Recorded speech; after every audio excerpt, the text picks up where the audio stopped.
indexing, but closing of offices and stuff like that. So I'm gonna kick it straight over to Sam. Sam, if you want to do a little bit of intro and then just start shooting questions at me, and we'll help folks understand what the situation is. Well, thank you very much. One of the greatest things that as a transaction transpires and as we finish a transaction as realtors is we're able to tell a client, hey, we've recorded, which means that the loans have funded, the money has been distributed, and you at the county recorder's office have recorded the transaction, and now it is actually a new buyer's property. And we always wait to give them their keys until we record. Now with this, in the COVID-19 crisis, and every government and business practices are changing, and realtors and clients really want to know, how is the recorder's office still functioning? If they enter into a transaction or they're in escrow right now, what kind of assurances are you going to be able to give us that the county recorder's office is up and running and that we can record transactions and make sales? Well, Sam, I appreciate that. And again, we've been trying to get some word out there, but it's always good to get in touch directly with folks like you and your organization to make sure we get the message out there. Right now, the front desk at the county recorder's office is closed. We've got the same health and safety concerns as everybody else does. But here's the great thing about it. In Maricopa County, we already are close to 92% of our transactions that get recorded electronically. Now, from our perspective, you get the recording done on day one, and then sometimes it'll take a couple of days for us. Our goal is 72 hours to get the indexing done so that it pops up when you do your searches. That's also very important, not just for industry, but for individuals, commercial transactions, homeowners as well. So we used to have about somewhere between 4 to 6 weeks of turnover time. Right now, our biggest lag recently was about 8 days. We're down to 72 hours-ish.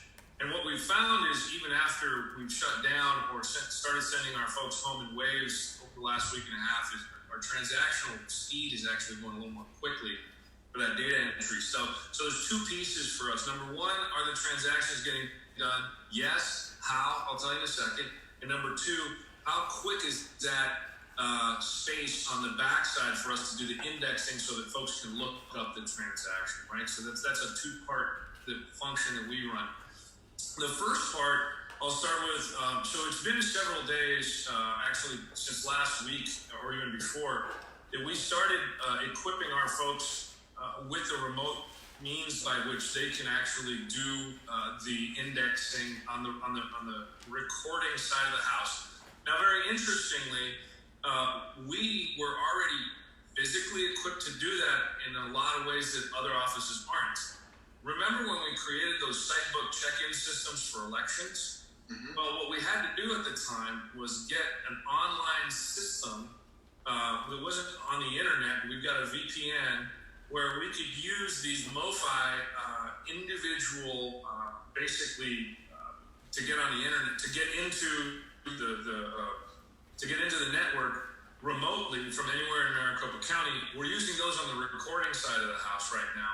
In fact, I've got one set up right behind my laptop. So the same secure network that we were using to check voters in real time with our voter registration database, we've now got that deployed out in the field with our recording employees who are doing that index. So we're still getting that. 92% of our transactions are coming electronically, and we're getting the indexing done by our folks live. Now, there was a very small percentage of recordings that we used to have at our kiosks around Maricopa County. Those have closed also, and there's a lot of good reasons why. Number one, we can't be out there wiping those things down between every user, and we don't want folks congregating in tight spaces where they may be. And some of the libraries are closed, and other government buildings are closed, so we just can't have those facilities open. Now, the other option that exists is there's two other options, right? There's the fast modern day option, and then there's a little slower but still dependable option. The slower option is you can still mail your recordings into our office with a check for $30. You can go to the Maricopa County Recorder's website and find out exactly where to send that. We'll make the check out too. We'll get those recorded, but that depends on how quick the mail comes in. We still have a person who comes in every day does the mail room, checks, makes sure everything's taken care of there. The other quick way is to go to deeds.com. And we have an informal agreement with them. They're actually signed up as an account holder, like so many of our title and mortgage companies and other folks who do regular recordings are as well. And then that's the last option, which I don't think is a rough one, but for a lot of more independent folks who aren't doing large bulks of transactions, you can sign up for an automatic, for an account with our office where you can actually do electronic recordings right from wherever you're doing your work. So Sam, if you and your office wanted to set up one of those, you would make the application with us, we would process that, and then you'd be able to make your recordings directly from your office. You got to know some folks that do that, right, Sam? We do. It actually, that's an excellent point. We used to have to go into title companies, and a lot of documents have to be notarized. And as we're moving everything electronically, I know that in the future there's electronic or e-notary services are coming up. Are those going to be accelerated? And what if we needed something notarized? If the bank doesn't have a notary there, or how are we going to be able to get those documents to you notarized properly? Well, that's a little bit more of a tricky situation. The electronic notarization statutes that had recently been passed are still in implementation stages at the Secretary of State's office.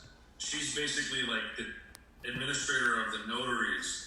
And so we're still waiting on word to see exactly whether or not that's going to be accelerated, how that's going to work. They're obviously dealing with a whole bunch of stuff right now, so we're giving them a little bit of space. In the meantime, it's unfortunately a bit of catch-can on the notarization side of things, unfortunately. And so we can only kind of control the things that we can directly control. And as we get more information and more news on whether or not e-notary is going to be sped up in Arizona, how that's going to end up working, what the instructions are going to look like, what folks will need to qualify, we'll get that information out as quickly as we can once we get it. So we're still operating at all but 100%, and the transactions are happening a lot more quickly than they used to. Which is really important for us, and so we're doing everything we can to keep that data entry time period down as short as possible. Have you seen a change in the volume? People of things wanting to be changed in recording, or I know not in real estate sales necessarily, but there are a lot of reasons people may want to change the way the property is titled, and they would need to use the recorder's office for that.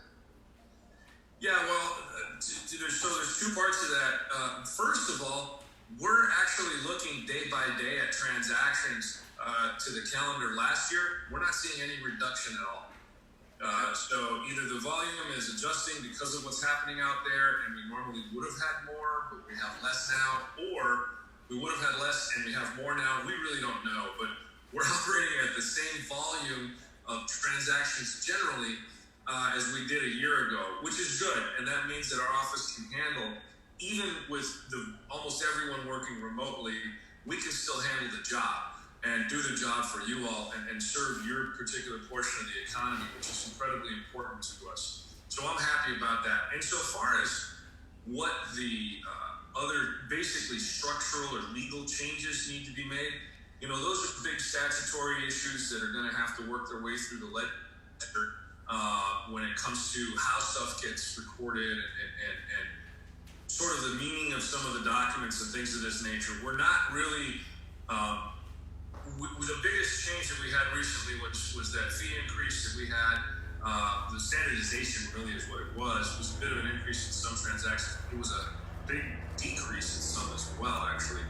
So that standardization was very important. It helped a lot of folks with their budgeting. It helped a lot of folks to make sure that they had we're in compliance with federal law, which was what was really important. So that was the last big change that we've had. I mean, except for the fact that we're dealing with a global pandemic, which is also a bit of a change. Except for that, right? Yeah, except for that. But, folks are being good about it, and we're continuing to stay in contact with, real close contact with a lot of folks, with our buddy, the title man, John Latardo over at the title company guys in my advisory committee, those folks who we meet with pretty regularly to help us try to share information, get stuff out there. we're really doing everything that we can right now to get information out there, including this. And by the way, Sam, I really appreciate you helping with my staff to put this together so that we can get that information out there. And are there other things that folks ask you to check with me about? Well, I wanted to know if we should expect delays in the future, if you're giving guidance to title companies on changes in the way that you're going to do business. And then I just, my own personal question, I guess, would be, as we settle back down to whatever new normal is, what changes that you're seeing now do you think will become a permanent way of doing business? Well, both good questions. For the short term, I think we're watching very carefully and literally on a day-by-day, hour-by-hour basis to make sure that we're serving folks well. We're still answering phones. We're still doing, like I said, the vast majority was electronic transactions anyway. So the end users, the vast majority of our end users aren't going to see any shifting at all in the short term, except for the fact that, our front counter is closed, which is, it's a small percentage. But it does impact some, people with individual filings and things of that nature. So far as some of the others, the down the road are concerned, I mean, look, we're looking at a shifting circumstance for our workforce. I think like everybody else is. We've got an office that has dozens and dozens of people who work in it, and just the recording side of the house is not small. But we've also got voter registration and elections and all kinds of other functions that we do. And as if you take the business model and you look at that, you have to ask yourself, what kinds of overhead can we save, right? What sorts of expenditures do we no longer need in the future? And I think those are really big structural questions that are going to be, that people are going to start thinking about pretty seriously, not just for these particular set of transactions, but across industries all over the place. Insurance industries, anybody that does data processing, real estate industry, title industry, all you guys out there doing all kinds of different stuff are going to be doing it a little differently for the next month to 60 days or however long this all takes. Will there be efficiencies that can be found? Will there be cost savings that can be found? Will there be quality of life issues that employees are going to get attached to? We really don't know. And so right now we're in the very early stages of this, and this discussion is going to be important. So I think managers and CEOs and folks who actually look at the dollars and cents of business will be paying attention to these things, and because their employees are paying attention. And I know, Sam, you got to have, I'm imagining almost all your force is working remotely, yeah? Oh, yeah. And we're supposed to be. I want to thank you very much, and thank the staff of Phoenix Realtors for really working with you guys to get this done. It's just really important for Phoenix Realtors, for all realtors, the lenders, the title companies, everybody in the process to know that transactionally we're business not as usual, but the county recorder is there for us, not to expect much of any kind of delay, that you can still get it done.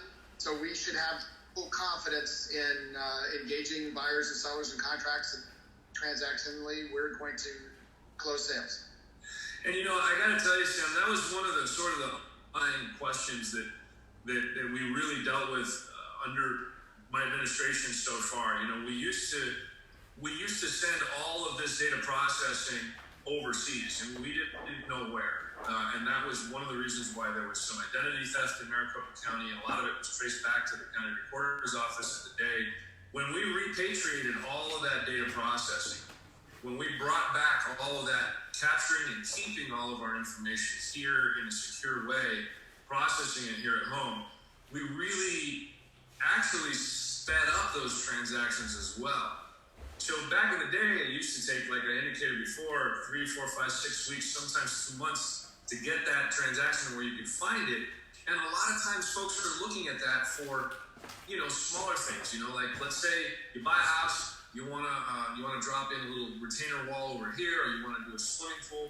These contractors and smaller contractors and folks, they're going to be looking at the county recorder's website to see if that transaction is actually recorded and official before they lend credit or do something like that. We don't have any idea how many transactions fell through or couldn't happen because of the long processing time that used to happen. But since we've compressed that, we're imagining that things are moving faster, and that means deals are getting done better and quicker. And that's good for you all out there in the business world. So in this case, this is a uniquely government function that really helps business move at the speed of business when we get it right on the government side. So I'm happy to help you guys get your deals done faster and give your consumers and all the folks that you work with the confidence that we're on top of things. So thanks for the opportunity to do that. Thank you. That's what we want right there. That's what we're looking for. I really appreciate it. Thank you very much. You bet, Sam. And so I think we're about done with this little Facebook Live. Do you want to say any parting words, shout-outs, or thank yous for any of your staff, Sam?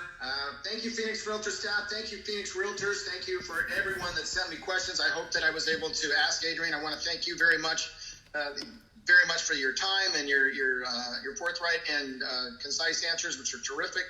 Gives us a lot of confidence moving forward that no matter what changes, you guys seem to be on top of it, which is great, and we'll be able to execute. Well, thanks. I appreciate it.